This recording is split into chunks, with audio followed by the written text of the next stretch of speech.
இன்றைய தினமலர் செய்தியில் இன்றைக்கு யார் யாரோ கிளம்பி வந்து திமுகவை அழித்து விடலாம் என கனவு காண்கின்றனர். திமுகவை எந்த காலத்திலும் தொட்டுக்கூட பார்க்க முடியாது என தமிழக முதல்வர் ஆவேசம். ஜனநாயகத்தில் யார் வேண்டுமானாலும் வரலாமே. மேலும் அப்பாவி தொண்டர்கள் இருக்கும் வரை திமுகவை அசைத்து பார்க்க முடியாது என்பது உண்மைதான்.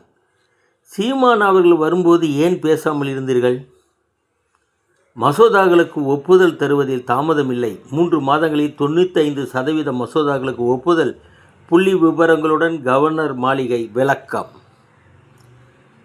சென்னை பல்கலையின் தொலைதூர கல்வி நிறுவனத்தில் படித்து 40 ஆண்டுகள் வரை அரியர் வைத்துள்ளவர்கள் மீண்டும் தேர்வெழுதி தேர்ச்சி பெற இறுதி வாய்ப்பு வழங்கப்பட்டுள்ளது. 24 மாவட்ட தலைநகர்களில் சத்துணவு ஊழியர்கள் ஆர்ப்பாட்டம். வணக்கம்.